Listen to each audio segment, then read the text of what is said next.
on the bench. What does this tell you about your team and how ready you are for the semis? Yeah, I think the bench did a good job in our game because they were able to sustain the energy and focus of the team. And you can see it naman the composure is really there.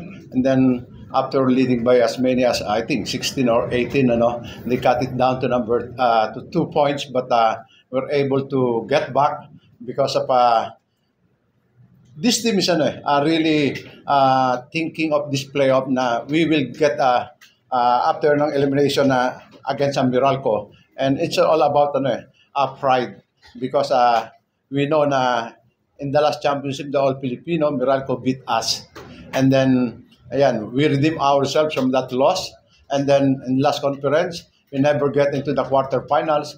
Now we're in the semifinals. I think it's a good achievement, but we're preparing for this conference to get all the way through the finals and eventually win the championship. But it's a long shot because the next bracket it could be Converge or Ginebra, and we know how strong that team is, and then especially Converge, they have a lot of big man that can match up to our big man at Junmar. And I think this game, so because of the dominance of big man, we're able to get a lot of free throws. And I think that's the turning point. Free throws, 35 out of 40 because of their defense in the perimeter. They keep on hustling and pressuring the guard and then covering our perimeter. So, but we have a big man that could help us, especially Mo. He helped us a lot. And this guy on my side, mga intangible nakikita natin. I think that's it. Thank you, Coach Leo. Now, Rodney, throughout the entire game, napansin namin na habang ka malapit sa basket and you're always there to rebound and clean up the shots of your teammates. Given Meralco's tight defense, paano mo paulit na nakahanap at nasa-secure yung pwesto mo doon? Siguro, sobrang tagal ko nang ginagawa yung ganyan sa rebounding. And syempre, kagandahan dito is divided yung attention nila. Hindi lang nakafocus sa akin sa rebounding. So, nandiyan si Junmar, rebound din. So, sabi ko nga kanina, siguro maganda lang yung sinag ng Bonji kaya natatapat sa akin yung ball. Chamba lang.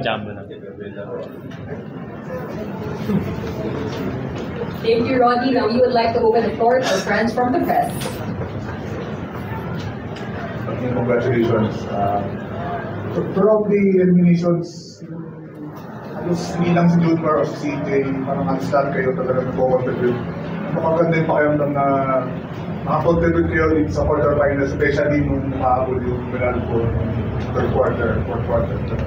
Alam naman namin na na hindi give up basta-basta yung Meralco na ready naman kami kasi unang-una defending champion yan sila Tapos alam namin na kayang-kaya nilang bumalik yung character ng team, mataas yung respeto namin sa kanila. Siguro yung yung pride lang din namin na gusto din talaga naming manalo. And the way na prepare kami nila coach sa practice, hindi naman sila nagkulang sa paalala sa amin. So kaya going dito sa game na to is ready talaga kami. Coach, ano sabi mo sa rebounding nyo kasi you were training first 3 quarters pero nabawi nyo ng fourth, kaya kayo nagkaroon ng medyo comfortable din dahil sa mga offensive rebounds. Yeah, that is the dominance of our big man, and then we capitalize. And if you notice, we seldom use Junmar and Mo at the same time, but we're preparing for these two guys to play together comes in the playoff time, and I think we hold down 55 rebounds, but they get a lot of rebounds too, 52. But because of the rebounding, they were able to get a lot of fouls. Sa offensive rebound, I imagine offensive rebound is 22, and 22 offensive rebounds, so it draws a lot of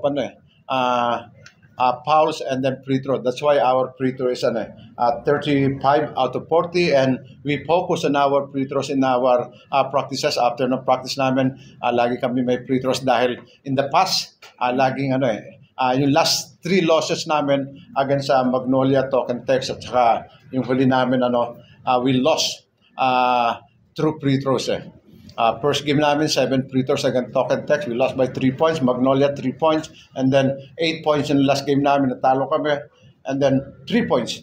So, 8 points. That's a very, binigyan namin ng emphasis eh.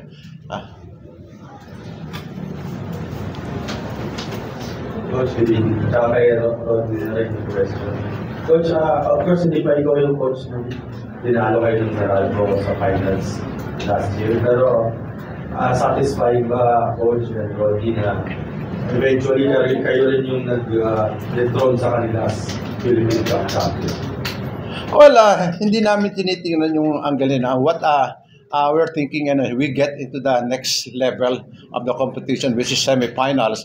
We don't care kung sino yung kalaban. So, no grudge para sa amin. But we're thinking of how to improve and learn every day because a lot of teams getting better, especially pagdating na semifinals.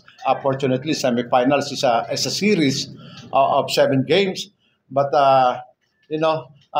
these players, they know how they play together and as a team because the next level it will be Meralco and then Ginebra probably or Converge and then we're thinking of how to get into the semifinals, not because our opponent is Meralco. Oo. Naglaro ka. Hindi, motivation ko kasi sinisingil na ako ng Bombay. Kailangan ng bonus. Hindi, joke lang. Siyempre, wala naman kahit Gusto lang talaga naming manalo. Kahit sino naman yung kalaban. Hindi naman namin goal na talunin yung Meralco lang. Ang goal namin is mag-champion. So, kahit sino naman siguro yung makatapat namin sa quarterfinal semis. Ganun pa rin naman yung approach namin. So, sisimula pa lang rin naman kami. May trabaho pa sa semis and sa finals.